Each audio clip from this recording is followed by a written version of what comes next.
안녕하세요. 헬로우 코리안입니다.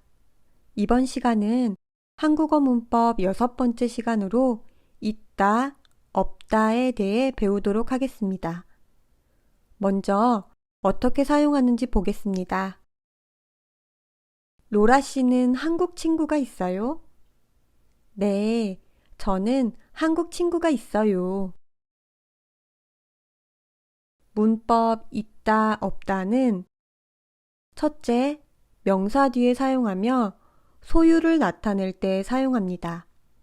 여기에서 소유는 무언가를 가지고 있는지 없는지를 말합니다. 둘째, 명사 뒤에 사용하며 존재나 위치를 나타낼 때 사용합니다. 이 두 가지가 어떻게 사용되는지 알아보겠습니다.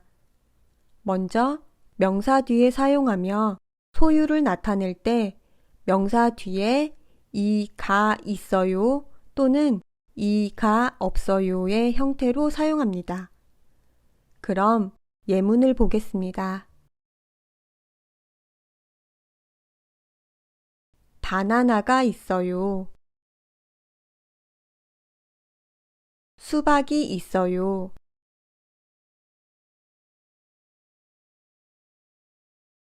바나나가 없어요. 수박이 없어요. 지난 시간에 배운 것처럼 앞에 있는 명사에 받침이 있으면 이 있어요 또는 이 없어요를 사용합니다. 앞에 있는 명사에 받침이 없으면 가 있어요 또는 가 없어요를 사용합니다. 이번에는 두 번째, 존재나 위치를 나타낼 때 어떻게 사용하는지 보겠습니다. 존재나 위치를 나타낼 때에는 명사와 함께 에 있어요 또는 에 없어요를 쓰면 됩니다. 그럼 예문을 보겠습니다. 책이 책상 위에 있어요. 책이 책상 위에 없어요. 팬더가 나무 위에 있어요. 팬더가 나무 위에 없어요. 예문을 좀 더 볼게요. 약속이 있어요. 침대가 방에 있어요. 저는 여동생이 없어요. 카페 라떼 있어요? 오늘 약속이 있어요? 라고 물어보면 여러분은 두 가지 대답을 할 수 있습니다. 먼저 여러분이 약속이 있다면 네, 저는 약속이 있어요 라고 이야기하면 됩니다. 하지만 여러분이 약속이 없다면 아니요, 저는 약속이 없어요 라고 이야기하면 됩니다. 수진 씨는 어디에 있어요? 라고 물어오면 여러분은 여러 가지로 대답할 수 있습니다. 만약 수진 씨가 집에 있다면 수진 씨는 집에 있어요 라고 대답하면 됩니다. 그리고 수진 씨가 학교에 있다면 수진 씨는 학교에 있어요 라고 대답하면 되겠죠. 집과 학교가 아닌 다른 장소에 수진 씨가 있다면 그 장소를 넣어 대답하면 됩니다.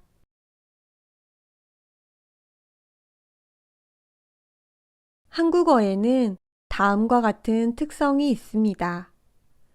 우리가 조금 전에 배웠던 침대가 방에 있어요 라는 문장이 있습니다. 이 문장은 방에 침대가 있어요 라고 바꿔서 사용할 수 있습니다. 장소를 나타내는 방해가 문장의 앞에 오고 주어를 나타내는 침대가 그 뒤에 오도록 사용할 수 있습니다. 이제 연습 문제를 풀어보겠습니다. 펜이 어디에 있어요? 라는 질문에 가방을 사용해서 적절한 대답을 만들어 보세요.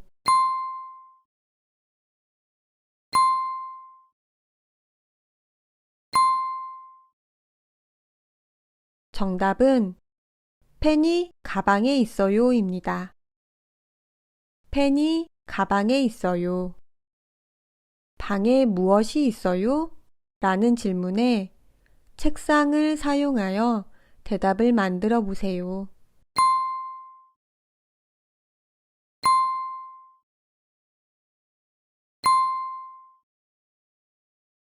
정답은 방에 책상이 있어요.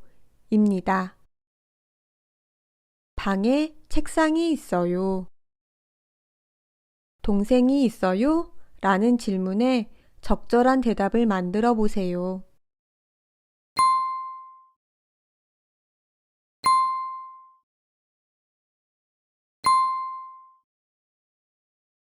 여러분이 남동생이 있다면, 네, 저는 남동생이 있어요. 라고 대답할 수 있습니다. 그리고 여러분이 여동생이 있다면, 네, 저는 여동생이 있어요. 라고 대답하면 됩니다. 하지만 여러분이 동생이 없다면, 아니요, 저는 동생이 없어요. 라고 대답하면 됩니다. 네, 저는 남동생이 있어요. 네, 저는 여동생이 있어요. 아니요, 저는 동생이 없어요. 이번 시간에 배운 있다, 없다에 대해 정리해 보겠습니다. 있다, 없다는 명사 뒤에 사용하며 소유나 존재 또는 위치를 나타낼 때 사용합니다. 소유를 나타낼 때에는 언니가 있어요. 노트북이 없어요. 와 같이 명사 뒤에 이가 있어요 또는 이가 없어요를 붙여 사용합니다. 존재나 위치를 나타낼 때에는 펜이 가방에 없어요. 책이 책상 위에 있어요. 와 같이 명사와 함께 에 있어요 또는 에 없어요를 사용합니다.